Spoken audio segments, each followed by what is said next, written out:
So ayan mga boss, good morning. Welcome back sa ato channel, Other Side TV.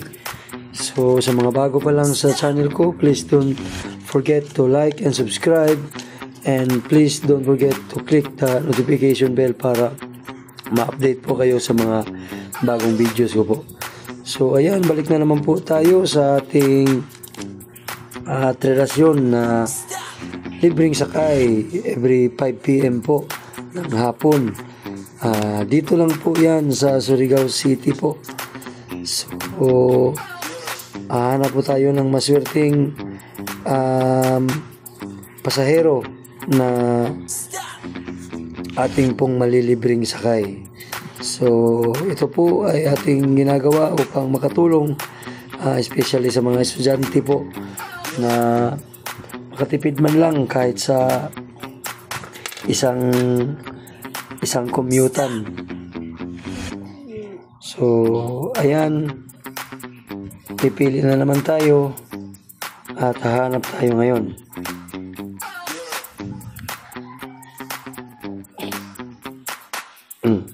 So sa mga viewers ko po na nanonood na malayo dito sa Surigao or nasa ibang bansa, so ayan, makikita nyo po sa ating video, sa ating harapan, may camera po tayo sa harapan, at ayan po yung sa kaliwang bahagi ay yung NIMCO, yung paaralan ng NIMCO, at yung sa harapan naman yung Absolute o yung Alessandra.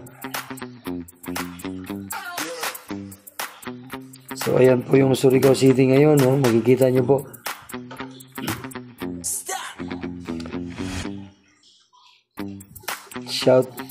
Shout out pala sa mga tricycle driver ng Surigao City. So ayan, makikita nyo po yung traditional tricycle natin dito.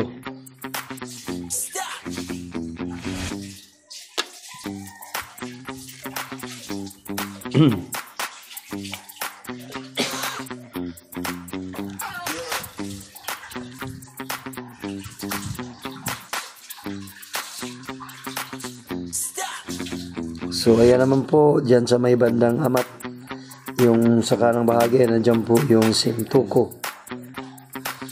tsaka yung Rahayo po, kung sino man po yung nakakaalam ng Rahayo Building at Rahayo Food, yung burger, tsaka yung Cardinal. Ayan po, buhay na buhay, isa sa mga pinaka matandang tindahan at bakery big shop po ng Surigao City.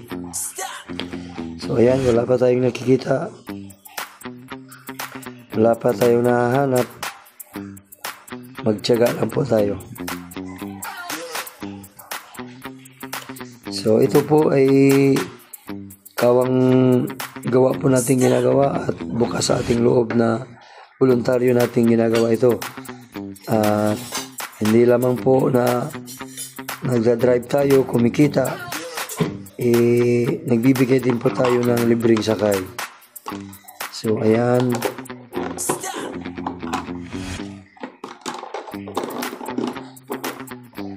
may kinausap po tayo pero hindi po sumakay. So ayan, hanapan na naman.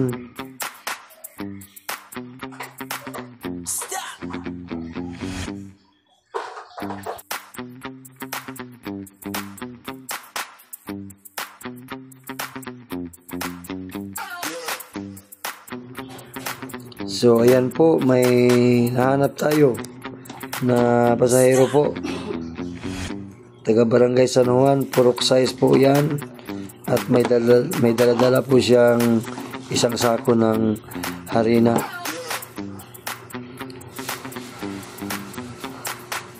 Ayan, congratulations po kay tatay. So ayan, si Tatay Guhitas po from Purok size, Barangay San Juan. Congratulations po.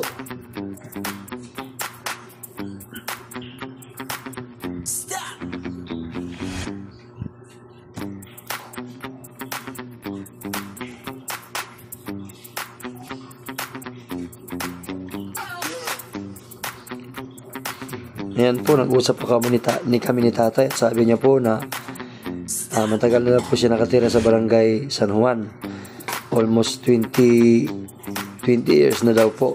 Dati po, yung daanan po daw dyan sa barangay San Juan, hindi po ganun ka ganda. Masyadong maputik pa raw at hindi pa raw simento. So ngayon, kikita natin, talagang simento na po ito lahat. At saksi po si tatay sa mga pangyayari po